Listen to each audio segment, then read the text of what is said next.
Oi, Neg. Se Sarney fosse o presidente, jamais teriam acontecido essas ofensas.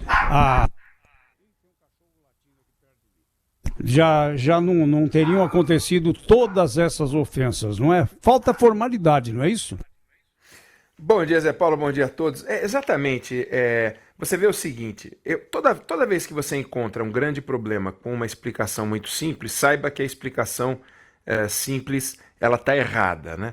Então, o Emmanuel Macron, tenta sugerir que existe no Brasil um homem mau, e esse homem mau está tacando fogo na Amazônia. E do lado do Brasil, o nosso presidente tenta sugerir que o Macron tem por trás uma rede de ONGs que tem por objetivo internacionalizar a Amazônia. As duas posições a gente bem sabe que são uma simplificação. O que há é uma discussão complexa em torno da Amazônia e que, se fosse tratada do jeito diplomático tradicional, sabe, saudade do tempo em que um embaixador levava uma carta que tinha sido escrito por seu governante, cada palavra tendo sido escolhida, e ele levava a carta para o outro chefe de Estado, que então lia, reunia os conselheiros, então respondia. As palavras sempre elas tinham o peso que o governante queria dar, fruto de uma reflexão profunda. Então, se o objetivo era declarar guerra, aquilo foi resultado de um conselho de notáveis e tal. Bom, estamos declarando guerra ao Estado inimigo e tal.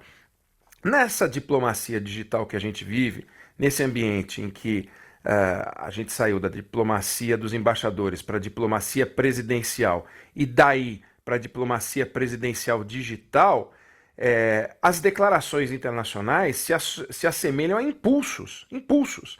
Então, se por acaso o Macron e o presidente Bolsonaro não tivessem pago a conta de telefone, a gente não teria essa crise internacional da forma como ela está acontecendo, em que foram ditas palavras, expressões, agressões e ofensas que, para voltar atrás, fica chato. Como é que um vai esquecer o que o outro disse, entendeu?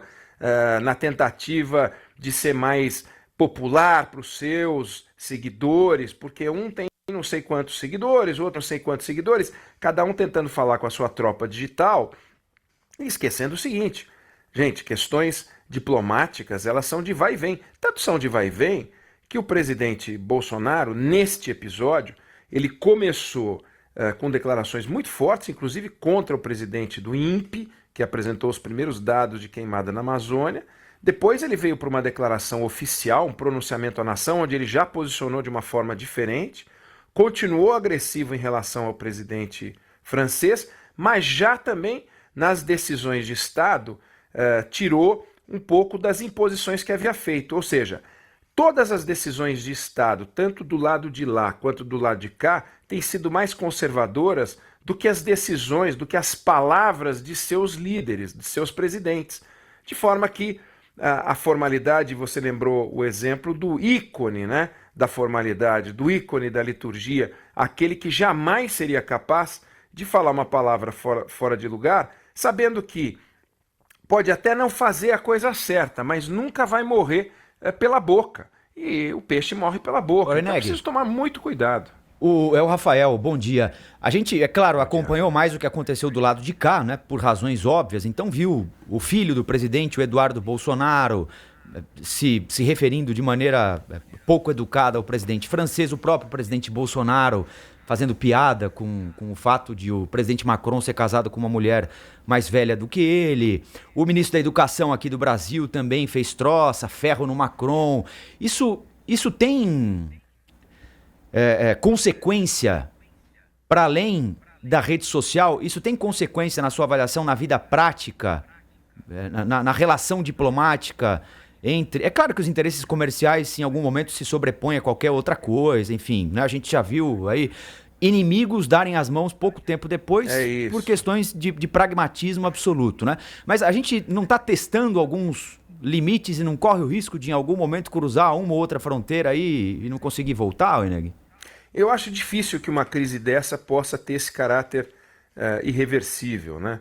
Quando você vê que o Nixon lá atrás visitou a China, o Nixon visitou a União Soviética, por seus inimigos mortais, você consegue isso. Está lá o o Trump sentado conversando com o doido da Coreia do Norte. Nós estamos falando de pessoas e nações que têm visões bélicas, né, diferentes. Pô, o sujeito está fazendo teste de bomba nuclear. O Brasil e França definitivamente não estão nessa diferença, nessa radicalidade. O lado de lá, você falou assim, a gente acompanhou mais o lado de cá.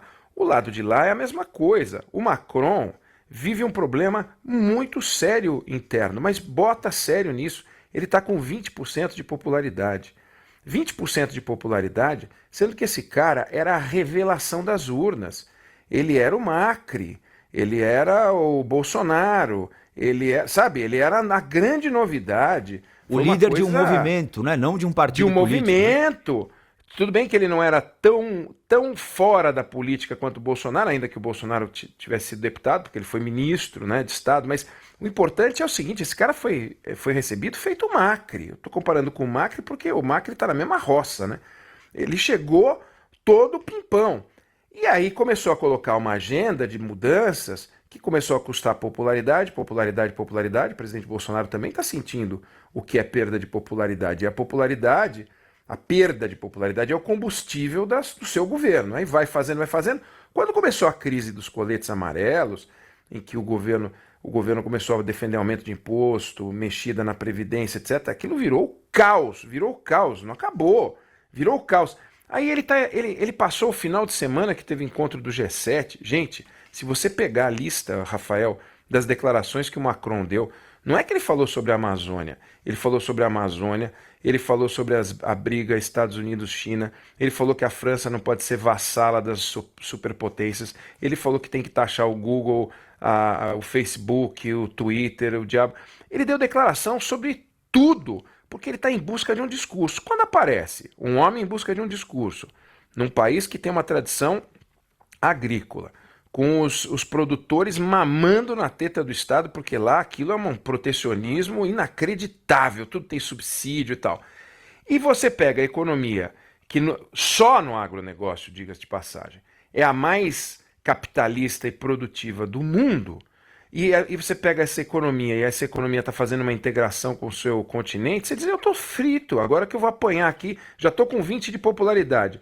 Os produtores rurais vão ficar desesperados com esse acordo do Brasil. E surge uma floresta que está virando um deserto, né? Porque a floresta amazônica, no discurso do Macron, está virando um deserto. Nossa floresta, o nosso pulmão. Ganhei um discurso maravilhoso.